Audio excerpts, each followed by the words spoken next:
Uy, kumusta mga ka-Firebeast? Ayan, so pasensya na ngayon lang tayo nakapag-vlog. So lahat ng pong na-upload na natin na video is almost mga voice over lamang po, no? May mga nakakamiss din sa atin, no? Kaya ayan, hayop ka talaga! Ang ganda mong lalaki! nag-vlog tayo. So our topic for today, no, medyo off topic po muna tayo kasi marami po nagtatanong etong balbas ko, no. Ayan, so marami nagtatanong, so paano ko daw po napahaba ito ng ganito or ano po bang ginawa ko, ano. Ayan, medyo makapal na, no. Actually 1 month pa lang to, no, ng pag-ahit natin. So pag nag-ahit ako, medyo hindi ko naman po sinasagad talaga. So nagtitiral din ako ng konti lang. So ayan, 1 month po ito, no. So ayan, maraming nagtatanong, especially sa mga followers natin and subscribers. So ano, idol daw tayo sa ating balbas. Ayan, so paano ko daw po pinananatili ito or paano ko daw po na-achieve yung ganitong uri ng beard or balbas. Ayan, so bago po sagutin yan, huwag po kalilimutan mag-subscribe at pakit din po ng notification bell button para updated po kayo sa ating mga videos regarding sa ating mga sisiyo and sa manok, especially sa mga Peruvian. So kung gusto nyo ng ganitong topic, ngayon lang po kayo bisita sa ating munting channel, na pakiclick na rin po ng notification bell button, no? And subscribe, of course, no? Ayan, intro muna tayo mga Firebeast.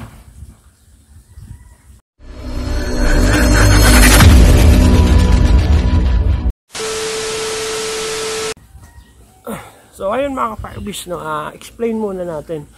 Bali, pag mga Asian kasi, no, especially tayo mga Pilipino, bibihira sa atin yung may mga nitong kakakapal na balbas, no, or beard, especially mga full beard kung baga, no. Ayan, siguro 1 out of 10, no, ang mayroon ganitong full beard. So ayan, yan yung napapansin sa atin, especially pa nagbablog tayo or nag-upload tayo ng mga picture, ano.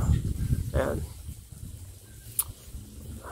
marami nagtatanong ano daw po yung ginamit ko, or may mga nagsasabi din na ano bang tawag doon, yung sa face up, no. Wala na, finish na. Face up lang daw to, no. Hindi po to face up. Ayan, tunay po ito mga Firebeast, ano. Ayan, 1 month na haba yan, no. Ayan, so yun nga, bibihira to sa ating mga Pilipino, ano, may ganitong full beard. So, may mga nagsasabing, may mga, especially yung may mga lahi, ano, meron po talaga ganitong full beard, ano. Pero tayo, wala naman po tayong lahi, no, especially talagang medyo mabalbon lang po tayo, kaya ganito yan yung ating kamay na yan.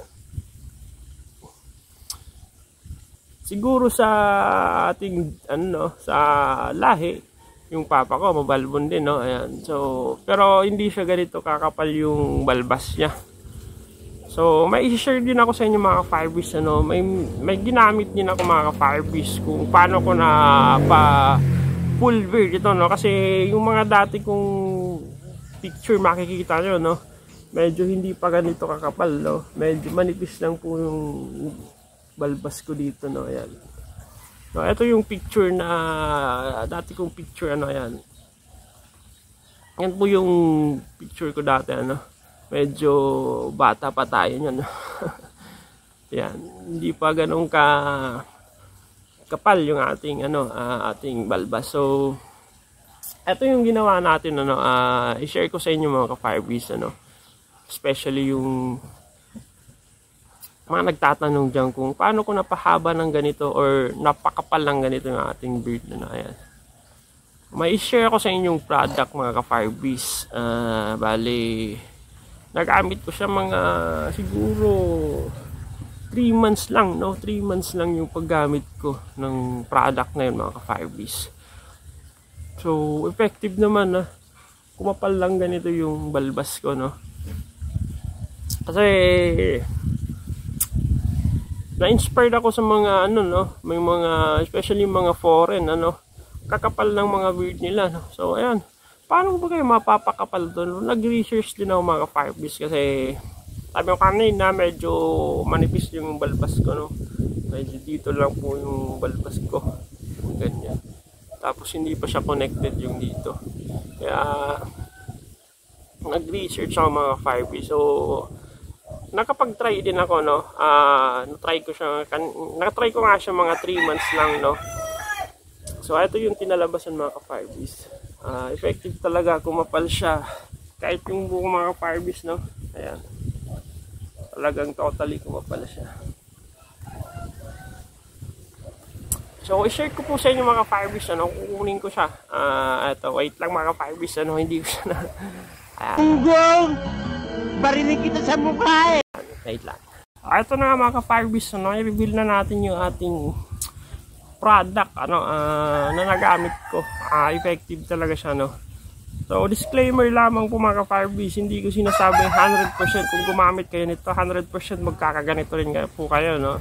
Bali ang ginawa ko lang po is kumbaga pinalago ko lang po, pinakapal. Kung may dati na po talaga tong balbas, no, pero medyo manipis lang or dito lang siya nakaabot, ano. Gusto ko kasi yung balbas ko, so na-inspired kasi ako kay ano, sino ba yun, James Harden, talagang fully version, no, kapal ng balbas niya. So na-inspired din ako sa kanya na magpakapal din ng balbas ng ganito, no. Ulitin ko mga ka-firebeast, disclaimer lamang po, hindi ko sinasabing pag gumamit po kayo nito is 100% magkakaganito rin po yung balbas niya. Siguro sa jeans din, no, kasi nabasa ko doon, may mga nabasa ko doon sa article, kung talagang mabalbon ka or sa jeans mo is may balbas ka na dati, so madali lang po magpakapal ng balbas kung gagamit po kayo nitong produkto na to, no. So ayan, pero kung medyo manipis po yung balbas nyo, kung sabi ko nga, nabibilang lamang po yung mga balbas nyo, siguro mga 13 balbas lang dito, so medyo malabo po yun mga ka-firebeast, ano. Siguro it takes time, no, siguro mga a year, mga ganon, para makuha nyo yung mga ganito. Pero kung may dati na kayong balbas o gusto nyo lang pakapalin ng ganito kakapal, madali lang po, no, kung gagamit po kayo nitong product. So wag na po natin patagalin. Ito po yung ginagamit ko mga ka-firebeast. Actually madumi na siya kasi once na ako nag-order nito mga ka-firebeast, so effective din talaga po siya. Minoxidil mga ka-firebeast, ano, strands. Bali 6% na minoxidil, no. Ayan, 6% na minoxidil. May mga nabibili kasi yung mga ka-firebeast na 5%, no. Siguro may 10% din ito, pero ito talaga po yung ginamit ko, minoxidil strands, no. Ayan, yun. So minoxidil strands, baka naman, no. Baka naman mag-endorser niya tayo, no. Gago! Yan mga ka-firebeast, ulitin ko, disclaimer lamang po, no. Hindi ko sinasabing pag gumamit kayo nito is maging ganito kakapal yung balbas nyo. Sabi ko kanina is talagang kung may dati na kayong balbas or gusto nyo na pakapalin, effective siya, no. Pero kung wala kayong ganitong ano, wala pa kayong medyo bilang po yung ganitong ano nyo, balbas nyo, so medyo matatagalan. Siguro 1 to 2 years po yung nabasa ko doon. So ayan, effective din sa buhok mga ka-firebeast, ano. Kaya kumapal din ang kapal yung mukha ko, yung buhok ko. Ayan, effective din lang siya sa mga chest. Ayan, hindi ko pa siya na-try mga ka-firebeast, pero kung sa pakapalan lang ng mga buhok, ayan, effective talaga siya. Ayan, mukha na bang James Harden, no. Mukhang Bombay, no? Ayan.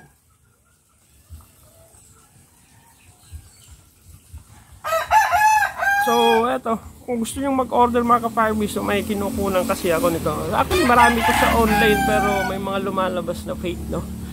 Actually nasa 500 plus na mga ka-firebeast, so in order ko magagamit mo siya mga 1 month mga ka-firebees, ano, 60 ml 1 month. So actually ginagamit ko lang ito pag gabi, no? Kaya umabot ng 3 months yung usage ko kasi gabi ko lang ito ginagamit, pero talagang effective naman mga ka-firebees, ano? So kumapal naman yung ating balbas. So ayan. So sana mag-subscribe kayo mga ka-firebees, ano? So gawa natin ng iba pa kung paano mag-alaga nitong ganito kakapal na beard, ano? Kasi may mga advantage at disadvantage din naman yung ganito kakapal na beard, ano? So pag-uusapan natin yan sa ating next videos mga ka-firebees, ano? Paano mag-alaga or mag-moisturize kasi pag ganito kakapal medyo dry na siya, no? Nada-dry yung skin natin. So ayan. Pag-uusapan natin kung ano pa yung ginagamit yung moisturizer, especially sa mga may balbas dyan, ano. So, pa-subscribe naman mga ka-firebees, ano. Pakihit na rin po ng notification bell button para lagi po kayo updated sa ating mga videos tulad po nito. Yan, kung hindi nyo nagustuhan or hindi kayo mahilig sa manok, tapos medyo mahilig kayo sa mga ganitong topic, mga balbas care, ano. Yan, so paki-subscribe mga ka-firebees. So, salamat po. Next videos pag-uusapan natin yung ating, sabi ko kanina, moisturizing and pag-taking care ng ating balbas. So, God bless po sa inyo mga ka-firebees and maraming salamat sa panonood. Adios.